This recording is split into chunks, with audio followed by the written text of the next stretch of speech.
Салам, достар! Привет, друзья! Меня зовут Гюнай, и вы на моем канале «Учим азербайджанский легко». Мы продолжаем тему «Повседневные фразы». Первые 3 части вы найдете на моем канале. Обязательно посмотрите.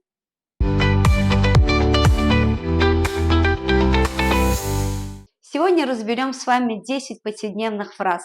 Попрошу вас, повторяйте вслух за мной каждую фразу.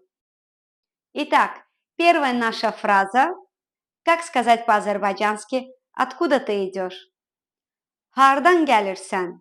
Повторяй за мной. Hardan gəlirsən? Hardan gəlirsən? Hardan gəlirsən? Hardan gəlirsən? Ответим на этот вопрос. С работы возвращаюсь. İşdən gəlirəm. İşdən gəlirəm. İşdən gəlirəm. İşdən gəlirəm. Следующая фраза.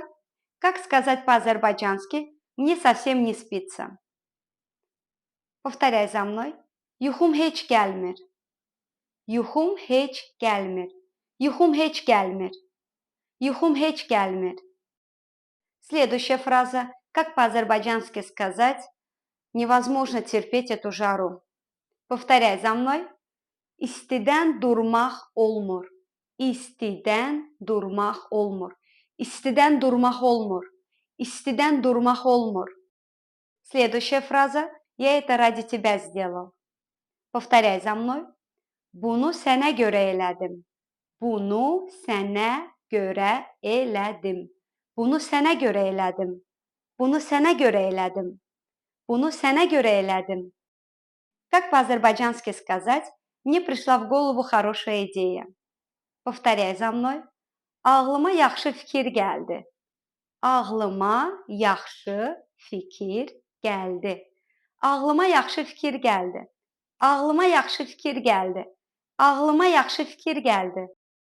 Следующая фраза. Вы могли бы мне помочь? Повторяй за мной. Mənə kömək eləyə bilərsiz? Mənə kömək eləyə bilərsiz? Mənə kömək eləyə bilərsiz? Mənə kömək eləyə bilərsiz? Вы могли бы дверь закрыть? Qapını bağlaya bilərsiz? Qapını bağlaya bilərsiz? Qapını bağlaya bilərsiz? Qapını bağlaya bilərsiz? Следующая фраза. Как сказать по-азербайджански «Я могу отсюда пройти»? Buradan keçə bilərəm. Buradan keçə bilərəm. Buradan keçə bilərəm. Buradan keçə bilərəm. И последняя фраза. Как сказать «Я не умею говорить по-русски»? Rusça danışa bilmirəm. Rusça danışa bilmirəm. Rusça danışa bilmirəm. Rusça danışa bilmirəm. Rusça danışa bilmirəm. Здорово! Сегодня мы с вами разобрали еще 10 фраз, которые пригодятся вам в повседневной жизни. Если ролик был полезным, ставьте лайки, делитесь с друзьями. И, конечно же, не забудьте подписаться на мой канал. Вам не трудно, а для меня это большая мотивация в создании новых роликов. До скорой встречи!